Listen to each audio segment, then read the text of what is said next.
One time for the fan. I am your host, Jack Spade. Of course, you know I got my boy Bodie 3000 here with me. And the homie Chase is in the building as always. Let's go. Let's Representing go. one time for the fan. How y'all boys doing today, y'all? Doing good, bro. Doing good. Everybody's Doing doing great. good. Everybody's doing good. Shout out to everybody who's tuned into the podcast recently, which was last night. We had a great time doing our first ever one time for the fan mock draft 1.0 using the PFN mock draft simulator, which is actually pretty cool.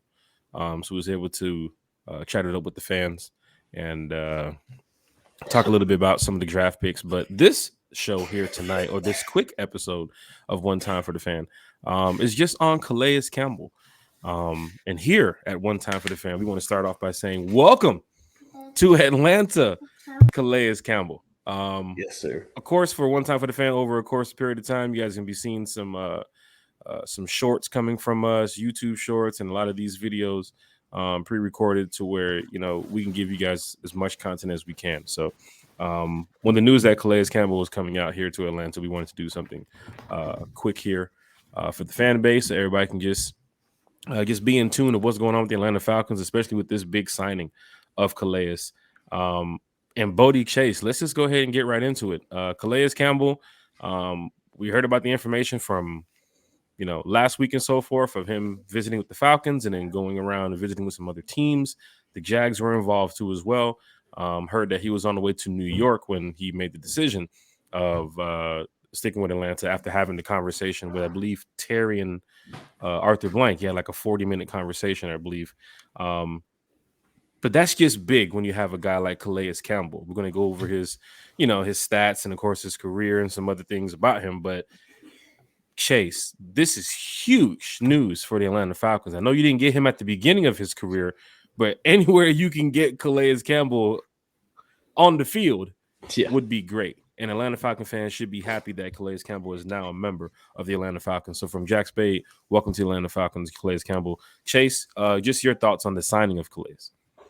Man, such a veteran guy that every team needs in the locker room. When you talk about a guy that's been around the league, Jaguars, Cardinals, Ravens, wherever it's been, he's been a dominant force wherever he's lined up.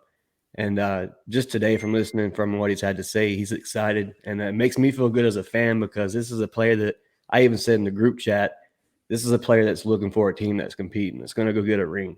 And for him to come to Atlanta over the Bills and all these other teams that wanted him, his own home team wanted him. So just for him to pick Atlanta, man, welcome to Atlanta. I'm excited to have him on the field. I can't wait to see what this defense is about to be.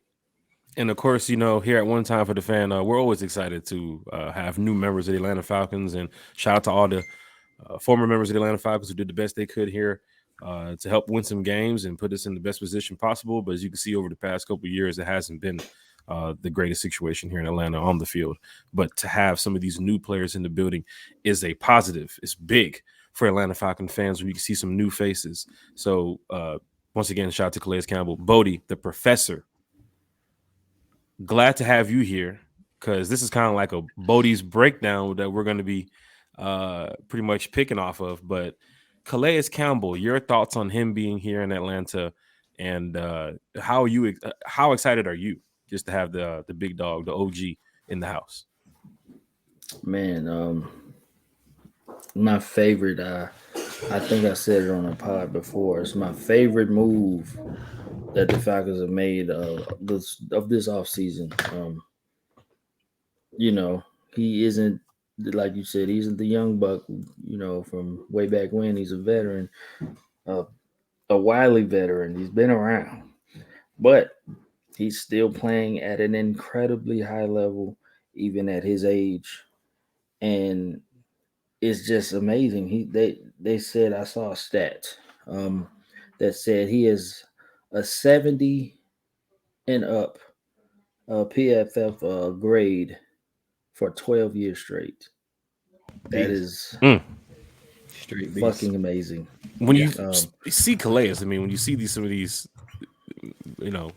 stats and articles come out about him over the course of his career, Bodie, that one stat that you're just talking about right there just adds to the list of accolades this guy has. Because I'm talking about tackles for loss. I think he's also top 10 in too as well. He's getting ready Yes. for his 100th sack career-wise too as well. Mhm. So, Bodie, I mean, stats is one thing, but the play on the field definitely shows, right, Bodie? Absolutely. I mean, this man is at 99 career sacks. He talked on the radio. I don't know if you guys heard. I mean, I know you guys heard. But anyone that's listening, he talked about getting that 100th sack. He's saying he's aiming, he wants to, he's like, yeah, when I get that 104th sack, he said, one of the players, I know y'all, who was the player? Will Smith He was from speaking about, I think it was Noel Smith or Neil Smith, Noel a Smith. baseball player, I believe it was, right? Yeah, Neil. Yeah, okay, baseball player. He said that's when he's gonna stop doing the baseball swing celebration or whatnot. That's just big for him. And who's to say he won't get that 104th sack this year? It's probably gonna happen. Probably. Yeah. But And the yeah, ATL. that milestone, just getting 100 sacks. There's only so many people that have 100 sacks in their career. And Just to compare a name on that stat that you're talking about, John Mhm. Abraham, 65 career sacks, and we know the impact that he put on Atlanta. Just what I mean, just a player of that stature. He's a beast. That number alone just shows that kind of stature that player is. Exactly. I mean, it's a small list of players with 100 career sacks. Okay. Mm-hmm. Uh, I mean, that's in itself is just amazing. So once again, I mean, he's all it's going to be like the glue to this line. He's going to be the head. I know we've been with Grady and stuff, but Grady's got some help, and I know Grady's happy as hell. Mm-hmm. Because good God, he said same shit, different year. Mm-hmm. It won't be this year. I We're gonna guarantee you, Falcons is going to be. They're going to be top defensive rating this season. I love to hear that, especially coming from the professor. We're going to go into that quickly, what he said on the radio today, because this is big that Calais Campbell is now in the house here in Atlanta, so Falcon fans can look at that new defensive line. I mean, there's David Amunada now, Caden Ellis, whoever we draft. I'm guessing they're going to go ahead and hopefully draft Jalen Carter, because when you hear Calais Campbell talk about being a teacher, like how he was talking on the radio today, that's big because he mentioned teaching the young guys. But let's go over quickly. Because it's not going to be like a full podcast with an hour. This is going to be like probably maybe 15, 20 minutes or less. We just want to get over this quickly. But he talked about today with Ryan Nielsen, Chase, how Ryan Nielsen has a brilliant game plan. Spoke about the team being destined for greatness. A guy at his part of his career is talking about the Atlanta Falcons being destined for greatness when other teams who, looking in the NFL, I mean, the Bills wanted Calais Campbell too as well. They were really close, not only last year, but the year before that. The Jags making it to the playoffs too as well, wanted him back. But just hearing him say, as a veteran, as an OG, as a person who was a student of the game at one point, to now he's actually helping these young guns and he's teaching these folks, to hear that he chose the Falcons not only off of the roster, but what Terry and Art is building here in Atlanta. And that is big. What is your thoughts on that, Chase? And then Bodie, to you as well, about him going over Ryan Nielsen, being a strong young defensive coordinator, brilliant game plan, teams being destined for greatness. I mean, those are words you want to hear from a rookie or a second or a third-year player who's going for like a max contract, but to hear from a guy on a one-year deal who's had a solid career, that speaks big volume right there, Chase. Yeah, it's huge. Not only is it huge for our organization, but it's huge for other fans and other players that are looking for teams. These big names see people like Calais Campbell in Atlanta. They want to play with somebody like that. Mm-hmm. It's just, to me, it's good as a whole. It just shows everything that we've done this offseason is to build a progressive winning team. A veteran, somebody like that can come in on a visit and a phone call and see that through just 2 interactions is something I look forward to. I'm ready to see what this defense is going to be about. As many rotations as we can have possibly. I think that's what we're going to have this year. And the man said in his interview, 60% percentage of snaps, and he's going to play all edge. The man said he's going to ball out, and he loves the edge. So we all know he's a beast, and I can't wait to see it. Bodie, you hear what Chase is talking about. You also heard the comments from Calais Campbell today too, as well, on the radio, talking about the game plan with Ryan Nielsen, the team. He kept mentioning the team, how this team is just ready to go, and it's just like, bro, we've been waiting for this for so long. Like, you know what I'm saying? Not even just a player of his magnitude, but just a player just coming here and speak so highly of what he sees, not only on the field because he's played against us, but off the field because it's the off season. He's seen something that hasn't even touched the field yet and made a decision that at his age, at his point in his career, he wants to be in Atlanta. Bodie, he spoke about the team being ready to win the division. Mentioned how he sees Atlanta, something positive going on here in Atlanta. Boy, he's coming from a culture where he's won some games more than us. Falcon fans need to take in what this veteran is saying. He's bringing that funk. He's bringing that energy. He's bringing that drive. He's bringing that commitment here that for 36, 37 years old, man, I wish I would have had this guy when he was 20. Lord, I'm telling you. But Bodie, your thoughts of hearing Calais Campbell speak of this team on a one-year deal at his point in his career, mentioning just all the positive things as a fan that you want to hear. What was your thoughts when you heard that? Man, when he kept saying the team, you know, who you think that was an testament to? Not just it was an testament to the GM. He built this team, and the GM and the coach. He had so much respect and everything for what they did and how they built this team and how this team is just up and coming and promising, just on paper. It just looks that way, and he wanted to be a part of this, and that's a big deal for him to want to come here and be a part of this. He haven't even seen this team in action because it's going to be a team. It's a new defense. We broke it down. We look deadly on paper. That D line looks scary. Sheesh. Okay. Yeah. We was told not to look at the roster on paper, but we looking at the roster on paper. Hey, this paper is different, okay? Yeah, this paper is different this year. Yes, it's a little different paper. Laminated. Okay? It came laminated this year. Yeah, a little laminated, but that's the thing. And we're probably not done adding to the D line. Definitely, or the pass rush or the pass rush. We're almost guaranteed to add to that in the draft. And it's just it's going to look even more and more scarier. It's just crazy. It's just a testament, like I said, to the GM and the coach of how they built this team. And even Ryan Nielsen, he believes in Ryan Nielsen going to put him in positions to succeed. And that's just such a great sign to hear that from a veteran like him. And then for future people who are going to come to this team, even in the future, maybe next season, maybe whenever. That's just A1. You like that endorsement from a veteran like that. He didn't have to come here. I believe he's a Super Bowl champion at all.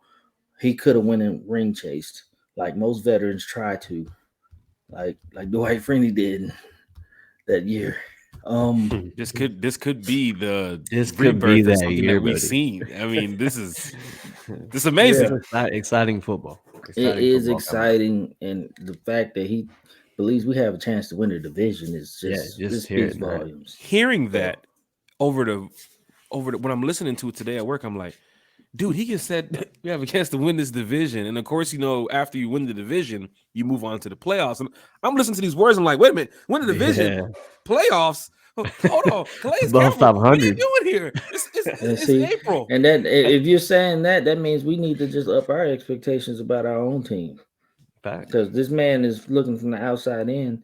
And it's just everybody who wasn't so sure, everybody who's still stuck on Lamar, everybody who doesn't believe in Ritter, all you guys, okay? This is a vet. He's been around the block, okay? And he looks at our team and he says that, hey, they got a chance to win the division. I know there's one key word that he said on the radio. He said a team with a good run game and a good defense is a team that he thinks can win a Super Bowl. And that's exactly what Arthur Smith's building. Every bit of it. As we're staying right here talking about Calais Campbell on One Time for the Fan, shout out to everybody who's going to be listening or watching, wherever you're going to be listening or watching from. You know, we love all the always hit that subscription. Oh, you got to hit that subscribe button. Bing. I wish I could put a little marker on there, like the little people, the big time content creators go over there, ding ding, and hit the bell and all that stuff. But we'll get that stuff situated soon. But definitely hit that subscribe button, hit that like button, hit that comment button, because we do respond to it. One time for the fan on Facebook, Twitter. One time for the Atlanta Falcons is the Facebook group too as well, if you want to talk Falcons football 24/7. But we do want to wrap this up here shortly. Going over what Calais Campbell said too as well when he did his research. He said his gut told him Atlanta is the place to be. Remember the conversation with Arthur Blank too as well, how he can help the team on and off the field. He's a big community guy. Arthur Blank is a big community guy too as well, what he's doing right here in Atlanta. So this is going to be big for Calais Campbell on what he can do to help this team. Bodie, staying with you. Chase mentioned it too as well with the 60% being on the field, how he mentioned at his point in his career, he wants to be in the game in crucial situations, which I'm sure he will be. Tackles for loss, I believe he's tied for 6 on the list of tackles for loss record-wise. So he can get, I think it's like 23 more, he'll be number 1 in the NFL. So that would be crazy. But he's in the top 10 for tackles for loss. He's a big run stuffer too as well. He talked about sticking to the process with the defense, even when he's not on the field. Full-time defensive end. Mentioned the work that he puts in makes him a firm believer that you cannot run the ball to his side. He mentioned that on the radio today. He is talking shit to all of those damn teams out there right now, and he laughed at it too. He said, "Now I think a guy with my type of work ethic, you should look into it and really think about it and say, hey, I get after it." So hearing that, one piece of the Falcons defense, one guy is telling you, don't even run the ball to my side. Exactly. And I'm looking at his body of work like, oh, he's telling the truth. Bodie, hearing that, he's building up the confidence in the fans, but he's also building in the confidence of this defense. He spoke about Grady Jarrett. He spoke about David Amiata. These are the guys he's working with next to. He spoke about being a teacher too as well. They might bring in some young gunners in this draft. This is a moment for Calais Campbell to teach. But hearing his comments about the play on the field, Bodie, how does that help out players like Grady? How does that help out players like David? When you see Calais walk on the field for AJ, he's probably looking like, oh, shit, is power package. Here we go. How does that work for you, Bodie, as a fan, when you see Calais on the field about his play? Look, it's like this. I mean, he's a massive dude, 6'8", 300 plus. Still can move, still strong as an ox. Mentioned that his body's in shape just like one of the rookies too as well. I believe, right, Chase? He said when they did his workout, teams can't believe how his body is still in shape, like he's 21 coming in the league. This man is disciplined. This man is, I mean, he's like the model citizen. It's like he's like the perfect pro. He's like a pro's pro. Like he's that guy. Like I said, as big as he is, 6'8", 300 pounds, people fear him because he's massive. When he's standing up and he's coming at you, the running back is trying to go the other way. And he's gonna F up. That's gonna mess his mind. That's gonna mess it. There's a reason. This man is he's just dominant. Okay. He mentioned dominating tight ends all day. No, that's easy. I mean, who the hell is a tight end? Houston? Okay, now he's playing. Yeah, exactly. Good luck trying to block him. I don't care who you are, a lineman or a tight end, especially a tight end. He's gonna run your ass over. He's 6'8", 300. It's just huge. Tough. Like I say, 60% is all he needs to play, especially especially when you got a rotation like we do, and then we're adding in the draft. I feel like he knows we're gonna get Jalen Carter or something. I'm sure whatever's on that phone call, whatever you hear on that phone call, he's not going to discuss with the media. But Terry and Arthur had to let him know something like, "Look, this was going to happen if you come over here." Yeah, they led with you're going to mentor, and then probably said Jalen Carter. But yeah, that would be the ultimate. Sweet. But yeah, this is how you build a defense, and it starts. And I've been saying before free agency started, you got to get a vet. I mean, a wily vet that's been around the block and knows some things. He's the perfect effing veteran to have for a young team like us, because we're like one of the youngest teams in the league. It just that's just what I keep reiterating. This is my favorite free agent signing. Jesse Bates is probably the best free agent signing, but in terms of skill and the best player that available, whatnot. But this one is like the glue. He's going to be the glue to this defense. He's going to touch everybody. He's going to have an impact on the linebackers and the corners and the safeties. He's just going to impact the defense and the fans at that. And having a good defense always pushes your offense to just have more confidence, because your defense is dominating, then your offense is just going to be, and it's just going to discombobulate the other team. That's the whole point. It's called momentum. So it's just going to be different. I just feel it. That signing, it was so important. If we would have missed out on him, I would have been upset. Because there was no other veteran to bring this team together like Calais Campbell to me. So well said, Bodie. Also, quick take on Grady Jarrett and David Omiata, how they're looking at it right now, seeing Calais Campbell walk into the building. Take Grady's emotions from last year. Some of the other players who's been around the team for the past couple of years, even Richie Grant, AJ Terrell. How are they feeling when this guy walks into the building? Man, goodness gracious. I mean, think about it. It's just the talent helping the talent. Grady was by himself all these years. And then you got strong ass David Onyata up in here. Then you got strong ass Calais next to him. Like, good God. I mean, help is on the way. Like, that's my thing. That's my thing with it. When you got help, if you got great talent around you, it makes everybody better, from the fucking D-line to the linebacker all the way back. I ain't gonna lie. It's gonna open up our defense so much. If they didn't get no help on the D-line this year, I was gonna do the Grady Jarrett meme of that movie with Tom Hanks when he was yelling at Wilson and the ball was just in the water, just floating away. I was just gonna meme the hell out of the Falcons, like, bruh, the man's been calling for some help on the defensive line for a minute, and Terry them, listening. They answered. They responded. Chase, go to you quickly before we go ahead and wrap up. Calais is talking about helping the team, his percentage on the field, what he can do to help the young guns. You've seen his career stats already. He also mentioned today in the interview that this defense is going to be physical and going to be violent.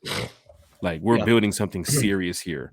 But just your thoughts on just him helping the team as a veteran. That's like a true veteran in the locker room. I think everybody needs to, halftime, before the game, after the game, let Calais speak first. So just your thoughts on that. I think it's huge. Not only do you have Campbell, but you got a guy like Grady we've always looked at as the captain, the leader. So to have two guys like that in the locker room side by side that can just gel together and train, I mean, it can be unstoppable at some point.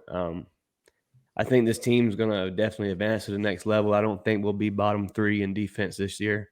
I think for sure we have a top 10. I don't think we're out of the top 10. I think it's for sure top 10. And I can't express how much I'm ready to just get out there and watch him play and possibly buy that Calais Campbell jersey. There it is. One time for the fan. Once again, we got a lot more quick episodes like this just to get fans ready for the season. I know a lot of fans have been asking for more shorts, more content, anything from One Time for the Fan. We're bringing it to you. We're doing some things here on the podcast to change some things up so that way fans are even more entertained this season, because we're going on a year, I think it is, draft night. So we got a lot, so please subscribe to the channel. Everybody who's been so supportive of One Time for the Fan, thank you. All the one-timers and the fan club. That's right. Yeah, chat's crazy. So when you join into the live podcast, remember, if you're a one-timer or if you're part of the fan club, you're always welcome to One Time for the Fan. Bodie, any shout-outs before we get up out of here, sir? Yeah, shout out to the one-timers. Shout out to the fan club. Shout out to the one-timers fan club. Shout out to winning, because that's going to do a lot of winning. If we don't have a top 10 defense, it'll be damn close. And we'll damn sure have a top 10 D line. I can tell you that. So shout out to that. And shout out to the draft coming up. I'm so excited to study these players that we potentially get. And I'm just ready for it all. Ready for the season to start, really. So One Time for the Fan, the professor. Bodie 3000's in the building. Catch him every Sunday and then Wednesdays when we come back too as well. 12-hour draft show when we first started. So We'll never do that again. Never Chase, do that again. one time for the fan, Chase. Glad for you always repping the team. You do it well, sir. And your shout outs for the day, so we can go ahead and get up out of here. And I know you got to finish putting the concrete down in that driveway right before the sun goes down. Is that how it works? Jeez. Man, I just want to give a shout out to everybody that's going to tune in and actually watch this thing that we just took time to do. Definitely want to give a shout out to everybody that shares us, subscribes. We appreciate all the subscribers. Just shout out to y'all, man. Shout out to the Falcons. Shout out to Calais Campbell to come over here and hopefully get this chip we all desperately need. Shout out y'all boys. That's all I got, man. There it is. One time for the fan. We will see y'all back next week, Sunday. Don't forget about April 12th. We have Scott Karisic from Block and Dirty who will be joining us. Big time Atlanta Falcons fan. I think he's blue check mark too as well. I don't know if you pay for it, but we'll find out. We're just joking, y'all. We're just joking. Everybody got jokes. But no, he's a diehard Atlanta Falcons fan. And when it comes to one time for the fan, we talk to all the content creators. We bring a lot of people here on the platform, fans, journalists. If I can get a cheerleader, I'll bring on the platform here and ask her a question about the Atlanta Falcons. It doesn't matter. As long as you're an Atlanta Falcon fan, we want to talk to you. So shout out to everybody. We will see y'all on Sunday as we're back talking Falcons football. Please subscribe to the channel. We up out of here. A-Town down. New beginnings. Is that how we up out of here? A-Town down. New beginnings. Is that how it's gonna work now, Bodie? Is that how you're gonna do it right now on the podcast? I don't know. I can't. Hit us with some sound effects or something. Hit us with do something. Goddamn. I get the soundboard up. I get the soundboard up. I hit the wham bam and all that shit on the screen. Yeah. Let's get that soundboard. Get the wham bam. Something like that. You know, fans want to. You know. To this day, I get that soundboard too. Use that. I like that right there. That was good right there. One time for the fan. We back on Sunday, y'all. Kick y'all 8 o'clock. Hey man, peace. See ya.